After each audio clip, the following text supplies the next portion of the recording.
Ya está por aquí nuestra primera invitada de hoy, invitada política, Elena Valenciano. Muy buenas noches. Hola, buenas noches. Bienvenida al Objetivo, candidata del Partido Socialista a Europa, fin de semana intenso también para el Partido Socialista.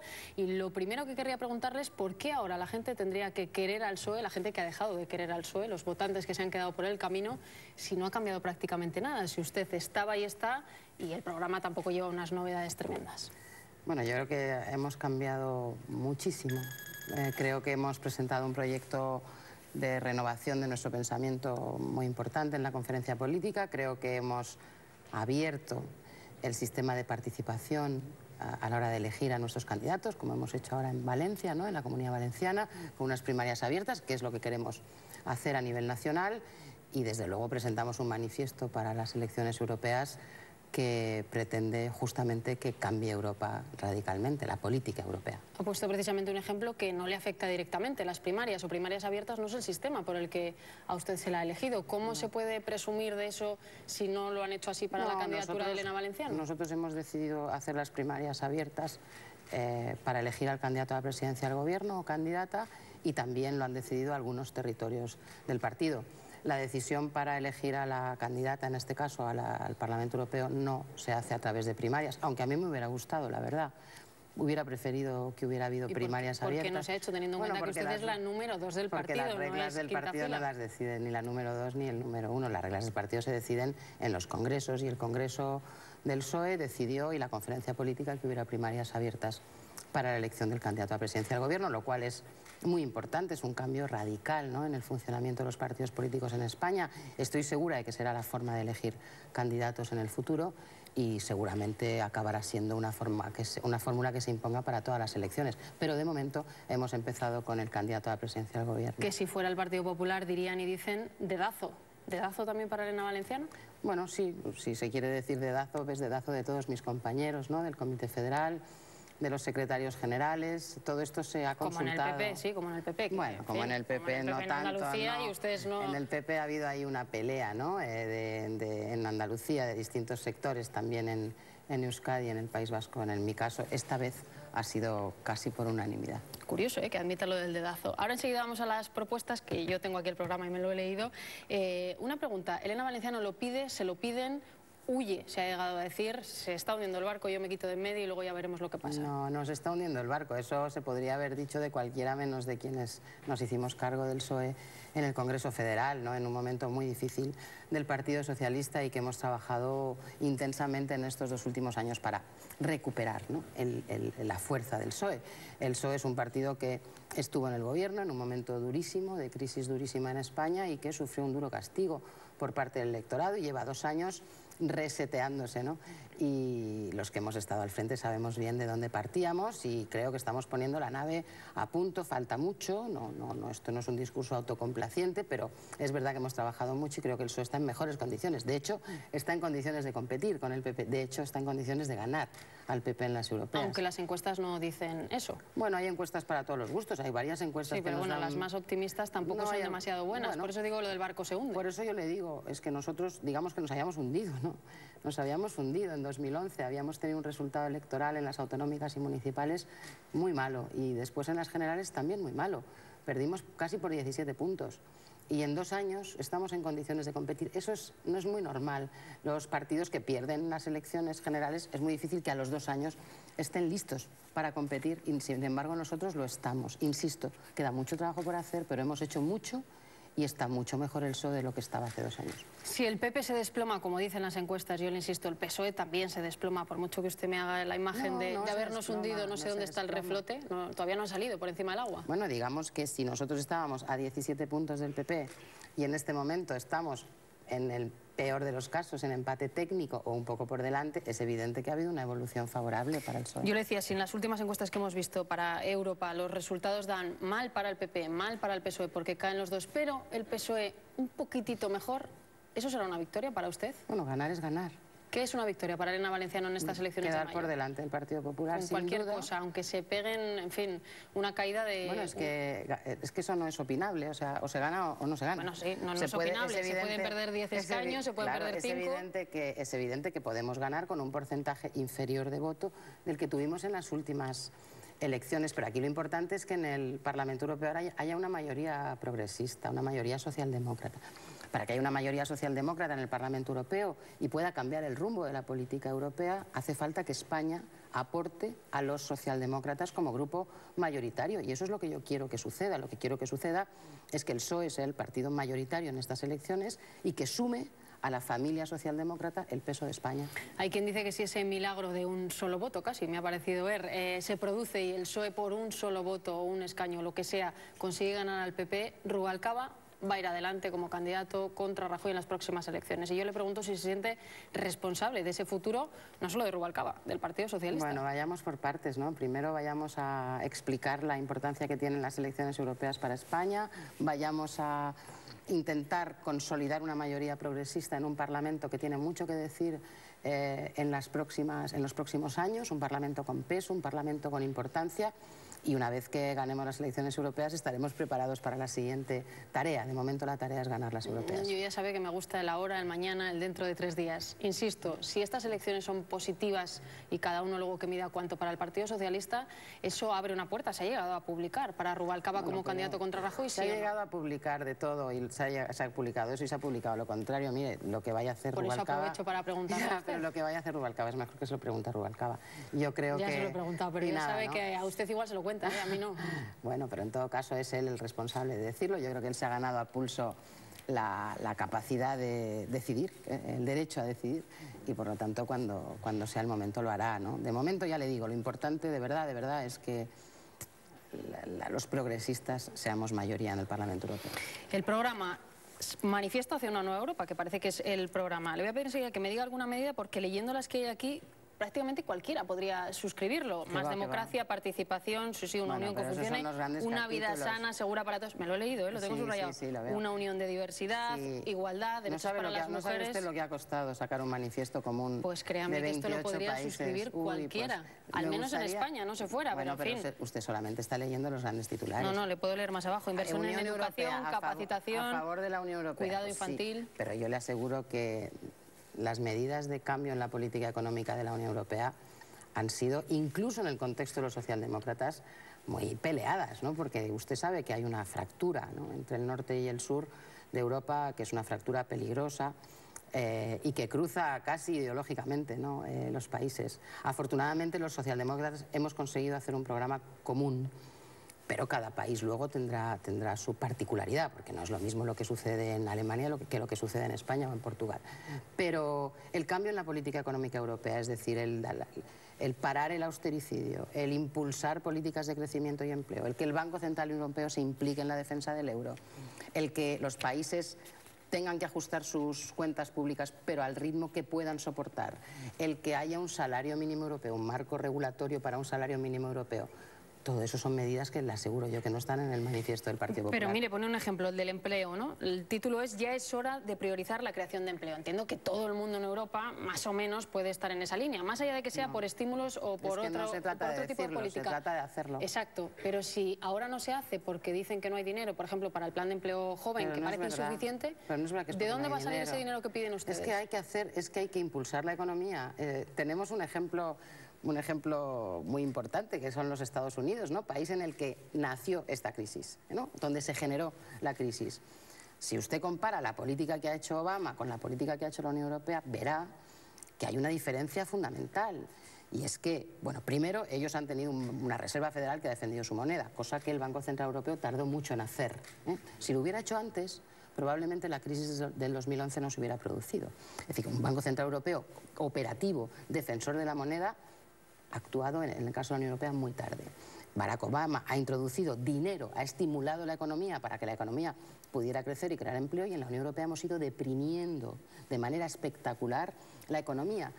En el caso de España aún más, en el caso de España hemos producido una bajada de los salarios de tal categoría que lo que no hay es consumo. Pero entonces, ¿por qué va a cambiar eso? Insisto, porque el plan de empleo juvenil, que dicen que es insuficiente, la cantidad de dinero destinado, ¿por qué va a aparecer más dinero de repente? La Unión Europea lleva gobernando 10 años la derecha, ¿eh? Es que en la Comisión Europea, en el Parlamento y en el Consejo ha habido una mayoría conservadora durante 10 años que ha hecho lo siguiente. Primero, ha detenido la unión, ha detenido la construcción de la unidad europea. Le ha dado prioridad absoluta a los gobiernos, y ha acabado decidiendo un solo país. Es decir, se han cargado prácticamente las instituciones comunitarias, que son las que operan, como el Parlamento Europeo y la Comisión.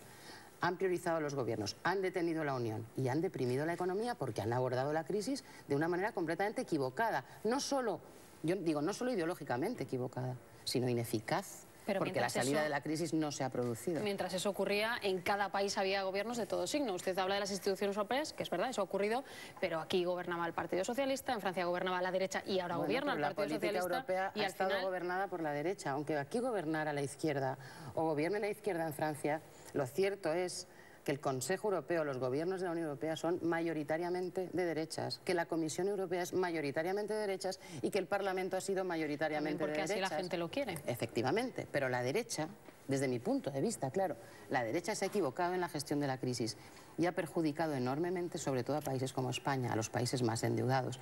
Nos ha perjudicado mucho la derecha europea y, ayudada por la derecha española, nos ha perjudicado todavía más, porque es que Rajoy se sienta a la derecha de Merkel. Nosotros necesitamos cambiar la mayoría. Rajoy se sienta a la derecha de Merkel y Zapatero también siguió la senda que marcaba Merkel y Bruselas. Zapatero también, yo desde mi punto de vista, el gobierno de Zapatero también fue víctima de la política europea completamente errónea, y él peleó como pudo durante muchos meses y muchas horas, y al final el problema es que donde hay que cambiar es arriba, es en Bruselas donde tenemos que cambiar, si no será muy difícil que España salga de la crisis. O sea, España se juega la salida de la crisis en que sea la socialdemocracia quien gobierne en Europa. Eso es así. ¿Y qué están haciendo mal los dos grandes partidos o las grandes formaciones en Europa, como es el Partido Socialista y los conservadores, para que crezcan otro tipo de partidos? Hace poco hablábamos aquí con Le Pen que, más allá de lo que cada uno pueda pensar de lo que esta señora propone, es verdad que crece porque los ciudadanos la votan. Luego, con lo cual, algo están haciendo ustedes mal si su opción no es prioritaria. Desde luego, se han hecho muchas cosas mal, ¿no? Lo que pasa es que yo pongo mucha responsabilidad en la derecha europea porque lleva una década gobernando. Mucho antes de la crisis ya se hicieron muchas cosas mal, pero efectivamente los grandes partidos que han gobernado la crisis son los grandes partidos, digamos, castigados por los ciudadanos, porque no hemos resuelto los problemas de los ciudadanos. Yo lo que digo es que una mayoría progresista en el Parlamento Europeo ayudará a que el rumbo de la política económica europea sea un rumbo que le beneficie a España. Y que sea un rumbo que no haga que estos partidos de los que usted me habla, los partidos xenófobos, del nacionalismo excluyente, de extrema derecha, antieuropeos, no crezcan. Porque ¿qué sucede? En la medida en que los gobiernos, los partidos de gobierno, no responden a las necesidades de la gente les da la espalda. ¿Y quiénes crecen? Pues crecen todos estos, que son como los caballos de Troya de la Unión Europea, porque van a entrar al Parlamento Europeo para desde dentro tratar de minarlo. Por eso es tan importante que haya una mayoría progresista ahí dentro. Vamos al terreno de lo concreto, con las medidas. Por ejemplo, este fin de semana se habla mucho de los impuestos, a propósito de esa reforma que proponen los expertos que le ha encargado el gobierno, y se lo pregunto directamente: ¿bajar o subir impuestos? Porque todo el mundo tiene una sensación de que si ahora estamos un poco más en recuperación, como dice el gobierno, cuán grande es nuestra recuperación, que dice Mariano Rajoy, quizá es el momento de tocarlos. Usted, si estuviera en sus manos, ¿qué haría? Yo creo que hay que subir los impuestos a quienes pueden pagar más y bajar los impuestos a los que pueden pagar menos. Es que no creo que se pueda contestar a esa pregunta con una sola respuesta. Por eso le pregunto, subir y bajar, ¿y cuál es? Nuestra posición es hacer un impuesto importante para las grandes fortunas. Nuestra discrepancia fundamental es que creemos que tienen que pagar los que más ganan, pero también los que más tienen. No solo los que más ganan, sino también los que más tienen. Sin embargo, creemos que a las clases medias y a las clases trabajadoras hay que bajarles los impuestos porque están produciendo un parón absoluto en el consumo. Es decir, aparte de la injusticia que supone, pues que además de que te bajen el sueldo o que pierdas tu trabajo, tengas verdaderas dificultades para encontrar una educación de calidad para tus hijos o sanidad de calidad para tus personas enfermas. Es decir, en España lo que está pasando es que vuelve a haber ricos muy ricos y pobres muy pobres. Y esto, todos, creo yo, pensábamos que estaba erradicado. Así que, ¿qué tenemos que hacer? Tenemos que generar más ingresos. ¿Dónde está el dinero? Pues ¿dónde está el dinero? El dinero está en las grandes fortunas, en las grandes herencias. ¿Y por qué no lo hicieron? Se preguntará mucha gente que la esté escuchando, Elena Valenciano, que lleva un tiempo en la dirección del Partido Socialista. Sí, yo llevo un tiempo en la dirección del Partido Socialista. Es verdad que no he estado nunca en el gobierno. Es verdad que ahora las cosas se ven de manera distinta. Probablemente tuvimos que hacer alguna de las cosas que no hicimos y que ahora estamos convencidos que tenemos que hacer. Nosotros hemos hecho una propuesta de cambio muy importante, el sistema fiscal en España. Creemos que hay que ir a buscar el dinero donde está, Creemos que hay que combatir con muchísima más eficacia el fraude fiscal, que en el caso de la Unión Europea es enorme, es 1 billón de euros. También en Europa creo que hay que combatir con más eficacia el fraude fiscal, desde luego en España, y creemos que hay que aligerar el peso de impositivo a las clases medias y a las clases trabajadoras. ¿Y cómo se convive con este Partido Socialista que da la sensación todo el rato que intentan volver a marcar un discurso algo más de izquierdas con, por ejemplo, se me ocurre, un comisario del Partido Socialista como Almunia, cuyo mensaje es prácticamente el de Merkel, el de Bruselas, el más ortodoxo, y se habla de moderación salarial cuando aquí mucha gente está sufriendo bajadas de sueldos? Él ha dicho muchas, o sea, sobre todo en las últimas semanas ha matizado muchísimo el discurso de la bajada salarial, ¿no? Y también el de la recuperación económica. ¿Es porque estamos en campaña? No, es porque se están dando cuenta que han fracasado en muchas cosas. ¿De verdad cree que es por eso? Yo creo, sí, yo creo que es evidente que la Unión Europea tiene que reconocer que ha fracasado en la gestión de la crisis, porque es así. Oiga, es que hay 126 millones de ciudadanos en Europa en el umbral de la pobreza. 126 millones. ¿Y cree que en Europa son conscientes de eso? Bueno, yo creo que hay gente más yo creo que hay gente más consciente y gente menos consciente. Creo que los que estamos en la izquierda somos mucho más conscientes y sobre todo nos importa mucho más cambiar ese orden de cosas. Yo creo que hay casi una emergencia social en la Unión Europea y eso es lo que a mí más me preocupa en este momento. Y creo que el fracaso de la gestión de la crisis por parte de la derecha europea es evidente. Economía, muchos minutos para la economía, pero hay otros temas y no quiero que se me pase. En Cataluña, este mismo fin de semana leíamos también que el 9 de noviembre, Artur Mas dice, las urnas para esa consulta van a ir a la calle. Pongámonos en ese día, 9 de noviembre. Hay que evitarlo, ¿no? ¿Cómo?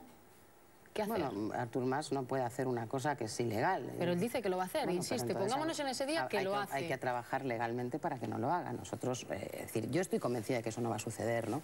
Otra cosa es que hagan un espectáculo de luz y sonido, pero no pueden. O sea, Artur Mas es una persona demócrata que gobierna legalmente y estoy convencida de que no va a hacer nada que sea ilegal. Y si hace algo que es ilegal, pues habrá que actuar con el Estado de Derecho en la mano, que para eso está. ¿Y eso qué es? Tradúzcame para... Bueno, pues eso es... Es decir, ¿enviando a quién?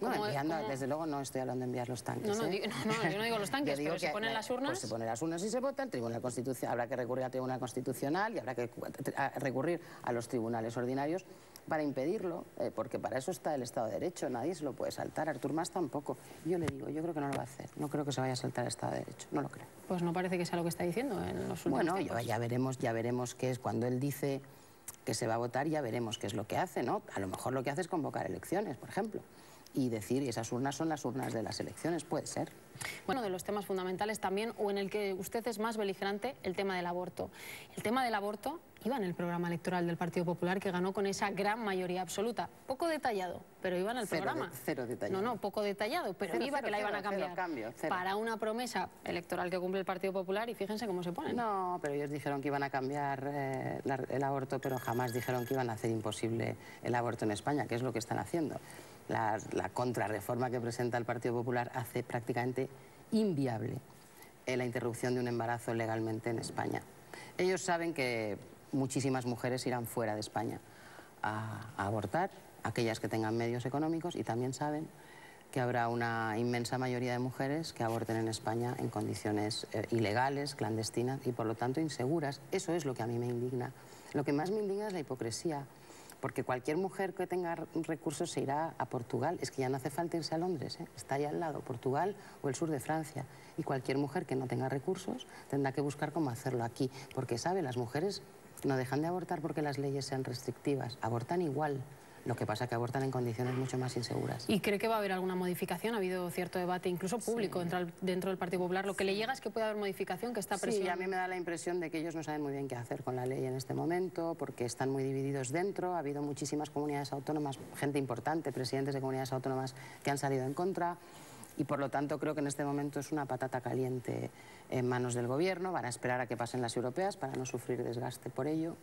Y después supongo que alguna modificación harán, pero por mucho que modifiquen, a las mujeres nos han recortado la libertad radicalmente. ¿La única ley que vale es la última que hizo el gobierno de Zapatero? ¿Esa es la única ley que ustedes admitirían? Bueno, esa es la única ley que deja en manos de las mujeres la decisión, que es lo que yo defiendo. Lo que yo defiendo es que decidan las mujeres, y para que las mujeres decidan tiene que haber leyes como la que teníamos, leyes de plazo.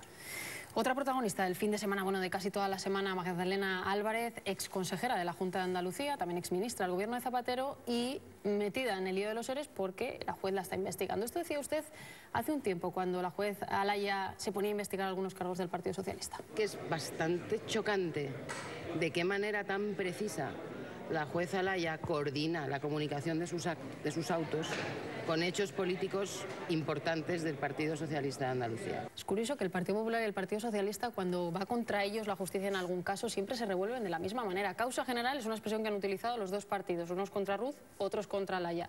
Se llama investigar, ¿no? No, desde luego que sí, vamos, se llama investigar, pero vamos, no tiene punto de comparación una cosa con la otra. A ver, lo que aquí en este momento lo que ha sucedido es que la jueza Alaya ha impuesto una fianza descomunal, ¿no?, a Magdalena Álvarez, pero está pendiente de un recurso la imputación de Magdalena Álvarez. Magdalena Álvarez fue imputada por la jueza Alaya, desimputada por la audiencia, vuelta a imputar por la jueza Alaya y ahora está pendiente de un recurso. No, es posible que la desimputen ocurrió con la propia nuevo. Infanta, quiero decir, y el juez Castro no es criticado de la misma manera. No, es extraño, por lo que yo he escuchado en los especialistas, es extraño que se imponga una fianza en un momento en el que se está pendiente de un recurso, ¿no?, de una decisión de la audiencia. Y como ya hubo una decisión de la audiencia, desimputándola es bastante raro, no es muy frecuente que suceda una cosa así, pero bueno, en todo caso nosotros vamos a esperar a ver en qué queda. Chávez Griñán y Magdalena Álvarez, entre otros cargos imputados, digo, los más de renombre, los más importantes, metidos, es verdad, no están imputados, están preimputados, que es una nueva figura también. Sí. Bueno, pero que están metidos en el lío de alguna manera, porque la juez... les ha metido la jueza, bueno, pero ya, que yo sepa no tienen ni están siendo investigados, ni han sido Aparecen imputados. En los autos. Preimputados es la figura que se ha utilizado, pero yo le pregunto a usted, esa expresión que nos gusta a los periodistas, ¿ponen la mano en el fuego por ellos? Porque han salido muchos, en fin, usted ha llegado a decir que esto es una tortura. Yo pongo la mano en el fuego por mis compañeros hasta que se demuestre lo contrario, sí. Si no, no podría vivir. Más preguntas de otro tema polémico, el de Bildu. Usted salió, fue la primera que marcó el paso y hay quien dice que, en fin, se han dejado llevar por la presión del Partido Socialista. Esto dijo usted hace poco también. Aquí el Partido Socialista ni firma, ni acuerda, ni pacta con Bildu. Ni el PSOE va a ir con Bildu a ningún sitio, ni el PP debería seguir amparando la corrupción como la están parando. Nosotros no vamos a ir con Bildu ni a la vuelta de la esquina, muchísimo menos a una aventura política. Lo dijo Elena Valenciano, lo dijo Rubalcaba, Óscar López, en fin, casi todos los cargos del Partido Socialista, y se refieren a la moción de censura para que haya el cambio en Navarra, elecciones en Navarra. Ni a la vuelta de la esquina con Bildu. ¿Les ha dado miedo tener que explicar a los ciudadanos que Bildu está en las instituciones y que en otros sitios ustedes y el PP sí pactan con ellos? Sí, pero bueno... ¿Sí les ha dado miedo? No, que es verdad que Bildu es un partido que está en las instituciones y es verdad que todos los partidos en algún momento han hecho alguna votación común con Bildu, ¿no? Pero una cosa es eso y otra cosa es una moción de censura para expulsar a alguien de un gobierno. Entre unos presupuestos en el Ayuntamiento de San Sebastián o cambios en los impuestos, etcétera. Hay un montón de ejemplos donde el Partido Socialista y el PP lo hacen. Un partido puede decidir hasta dónde va con otro partido, ¿no? Un partido puede decidir...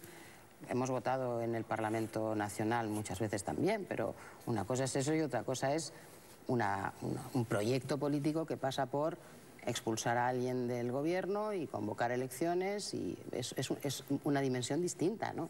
Una cosa es que uno coincida en una votación con alguien y otra cosa es acordar con alguien un determinado camino. Nosotros creemos que Bildu tiene un largo recorrido que hacer todavía para ser un partido con el que el PSOE pueda tener una asociación de ese nivel. Pero ¿no? Sostener un gobierno local, por ejemplo, y no cambiar un gobierno, ¿no es lo mismo? Sostener, digo, si el Partido Socialista apoya unos presupuestos, permite que ese gobierno local siga adelante. Hemos apoyado determinadas cosas en las que hemos coincidido con Bildu.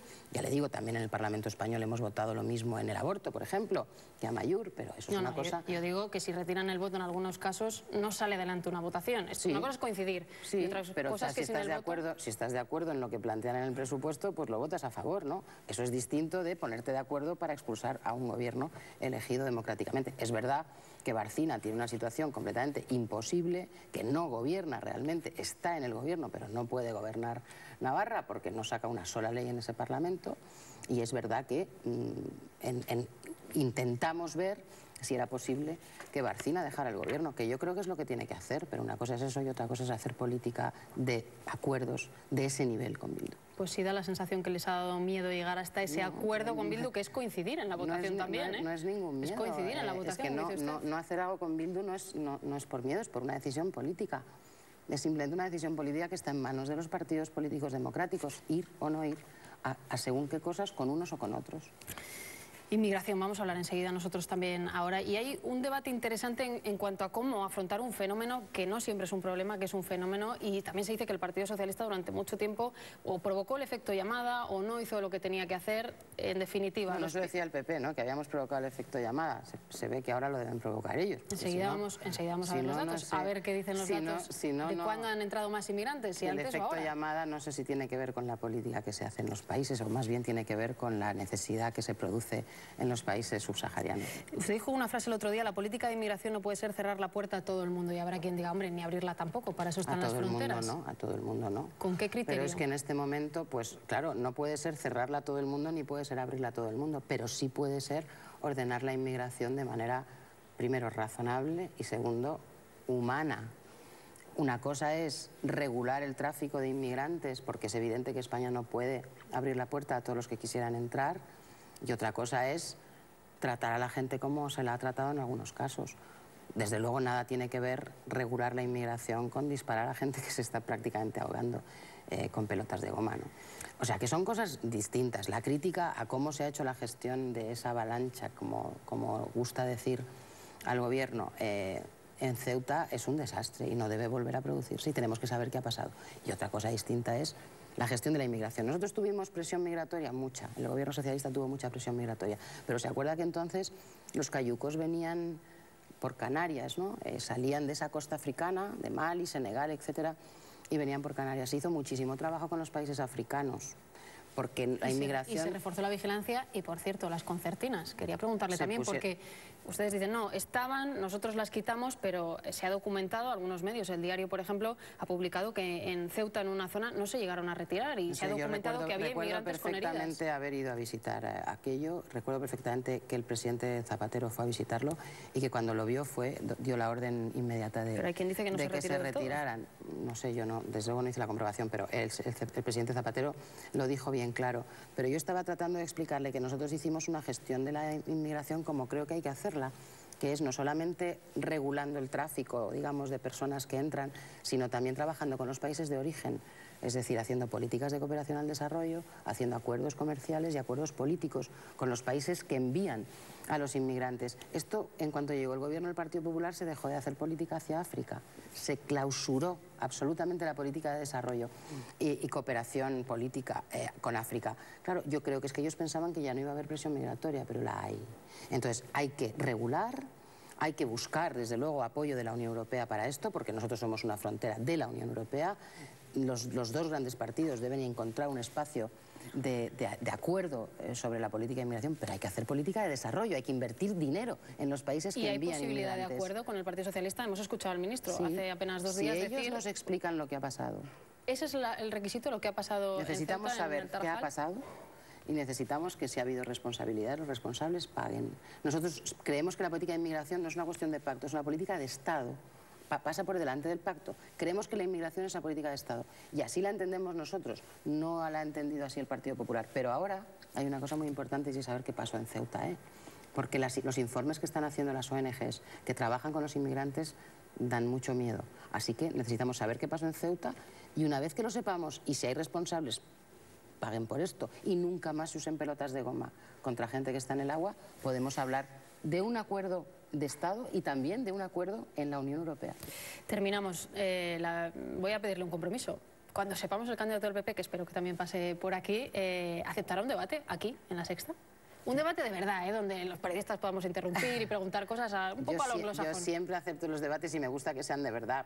Si no son muy de verdad, desde luego no será por mi voluntad. Porque en España somos un poco encorsetados es una y de vez en cuando también por los políticos, ojo, pero no solo los periodistas. Yo no le tengo ningún miedo al debate. ¿Se compromete? Me comprometo. Bueno, le agradecemos a Elena Valenciano que haya estado aquí y hablaremos más adelante. Muchísimas gracias. Gracias.